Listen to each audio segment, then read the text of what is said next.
Faudrait peut-être que j'arrose Pet un peu. Non mais parce que c'est Lou qui me l'a offerte, donc si je la fais crever, un petit coup par ici.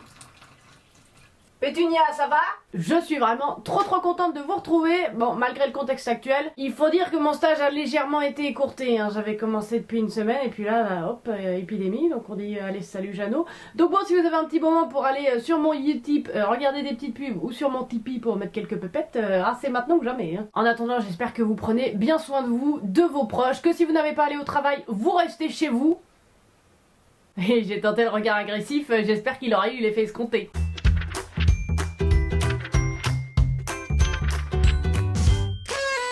Et bonjour et bienvenue, ici votre beau vieux Jeannot. Aujourd'hui j'avais envie de vous parler d'un livre en particulier, il s'agit de La Peste d'Albert Camus, dont les ventes ont vraiment explosé depuis le début du virus. Bah, c'est-à-dire je comprends pas très bien le lien entre un bouquin et un virus. Pas de panique mes couillons, je vous explique ça dans 2 minutes. Alors c'est pas le seul livre dont ça a été le cas, on a par exemple Le Fléau de Stephen King, pareil, les ventes ont énormément augmenté ces derniers mois, et également L'Aveuglement de José Saramague. Ces 2 livres ont des thèmes un petit peu similaires, mais aujourd'hui on va vraiment se concentrer sur la peste. Mais alors, de quoi qu'il parle ce bouquin? C'est un livre qui va se passer à Oran, en Algérie, pendant les années 1940. Tout commence plutôt bien, hein, jusqu'au moment où tout va aller à volo, lorsque Bernard Rieux va trouver un rat mort sur le palier de sa porte. Ah bah, je peux vous le dire, hein, moi j'ai retrouvé un rat mort sur ma terrasse il y a quelques jours, hein, c'est parce qu'il y a plus ragoûtant, hein, non, je recommanderais pas sur TripAdvisor. Bon, je vais pas m'étaler là-dessus. Et au fil du livre, plus ça va aller, plus on va retrouver des rats dans la ville. Et là on se dit...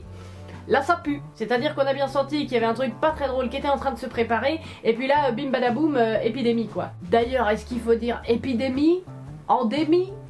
Pandémie? Moi je me suis perdue, hein, ça m'a grillé quelques neurones tout ça. On va avoir de plus en plus de malades, et à partir du moment où il va y avoir les premiers morts, les autorités vont décider de dire à la population oranaise de rester chez elle. Eh, je sens que vous l'avez, hein. Vous commencez à comprendre pourquoi ce livre se vend comme des petits pains en ce moment. En France, c'est la collection Folio des éditions Gallimard qui vend La Peste d'Albert Camus. Il faut dire que déjà en temps normal, c'est un livre qui se débrouille bien, hein. C'est le 3e plus grand succès de la maison Gallimard, juste derrière Le Petit Prince de Saint-Exupéry et L'étranger d'Albert Camus. Oh la doublette pour Camus. C'est un livre donc très populaire, hein, qui a même été traduit dans une dizaine de langues, mais à partir de janvier-février, la maison d'édition a déjà remarqué que La Peste se vendait hyper bien. Ils avaient déjà vendu à peu près 40% des quantités habituelles sur ce qu'ils vendent sur toute une année. Et d'après Edistat, qui publie des statistiques sur les ventes de livres en France, La Peste a vraiment connu un énorme pic fin janvier, et ça coïncide avec le moment où en France on a commencé à avoir de premiers cas de coronavirus. La Peste d'Albert Camus, c'est une fiction, hein, même si l'auteur a fait énormément de recherches, et c'est pour ça que ça nous semble si réel.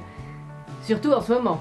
Si je me mettais au tricot, moi d'ailleurs, histoire de m'occuper un peu. Et ce qui est intéressant avec ce livre qui date de 1947, et qui est l'un des livres qui d'ailleurs permettra à Albert Camus de gagner le prix Nobel de la littérature 10 ans plus tard, c'est qu'il a plusieurs lectures. Camus l'a d'ailleurs dit lui-même, La Peste, dont j'ai voulu qu'elle se lise sur plusieurs portées, a cependant comme contenu évident la lutte de la résistance européenne contre le nazisme. Et en fait on comprend ça assez vite dans le livre. La peste c'est quelque chose qu'on va très peu nommer, c'est vu comme quelque chose de très contagieux, plutôt mortel, et qui va bouleverser les mentalités. On va trouver d'un côté les résistants, ceux qui essayent de sauver des vies, les négationnistes qui essayent de faire comme si absolument rien ne se passait, et les opportunistes qui en profitent pour se faire de la thune. De manière plus générale, hein, c'est une réflexion sur l'homme avec un grand H et qu'est-ce qui se passe une fois qu'on lui coupe un petit peu ses libertés. Ou alors je pourrais me mettre à écrire, hein, un petit journal de bord.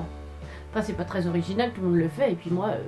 y a pas grand chose qui a changé depuis le confinement. Enfin, c'est que d'habitude, moi, pour sortir, faut plutôt me mettre un coup de pied au cul, hein. Même si c'est un livre qui a plusieurs niveaux de lecture, forcément en ce moment, on a du mal à pas penser à notre actualité et à ce qu'on est en train de vivre. En le lisant, moi, ça m'a fait penser à énormément de choses qui sont en train de se passer en ce moment. Bon, après, je vous dis pas tout, hein, je vous laisse la surprise si vous avez envie de le lire. Mais en tout cas, je trouve ça assez fou comment, en fonction de l'actualité, on se met à découvrir ou redécouvrir certaines œuvres. Après les attentats de novembre 2015, tout le monde s'est mis à lire Paris est une fête d'Ernest Hemingway. Quand Notre-Dame a brûlé, les ventes de Notre-Dame de Paris de Victor Hugo ont vraiment explosé, et en ce moment avec le coronavirus, c'est La Peste d'Albert Camus. Ah mais ça on peut dire finalement que c'est la beauté des classiques quoi, ça parle à toutes les générations, c'est complètement intemporel. Et c'est l'occasion pour moi de vous rappeler que j'ai fait une vidéo sur les classiques, vous pouvez aller la voir si c'est pas déjà fait. Quelque part il semblerait qu'on ait besoin de s'accrocher à la littérature dans ces périodes difficiles et de découvrir ou redécouvrir certains livres. Et ce qui est assez fou c'est qu'on est quand même dans une période hyper anxiogène, et pourtant les gens cherchent pas forcément une échappatoire, non ils vont chercher des réponses dans la littérature. Laissez-moi vous le dire, c'est pas une lecture très réconfortante.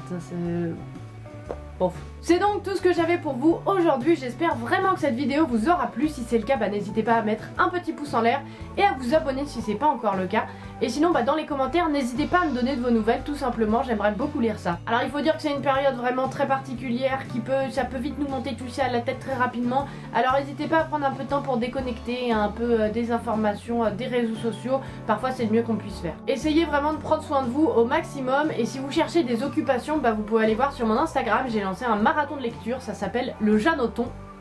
Voilà. Et sinon je tenais à remercier toutes les personnes qui continuent de bosser puisque leur travail est indispensable, et à toutes les personnes qui sauvent des vies, force à vous. Et aux autres, je le rappelle, restez chez vous. Quant à moi, je vous retrouve samedi prochain pour une nouvelle vidéo. Allez, salut! J'espère que cette vidéo t'a plu. Si tu veux en voir plus, tu peux regarder la vidéo de la semaine dernière et même te faire un petit marathon, tu fais ce que tu veux. N'hésite surtout pas à t'abonner, et si tu veux me soutenir dans cette folle création de vidéos, tu peux aller jeter un coup d'œil à mes comptes Utip et Tipeee. Et en attendant, si tu veux venir papoter, voici tous mes réseaux sociaux.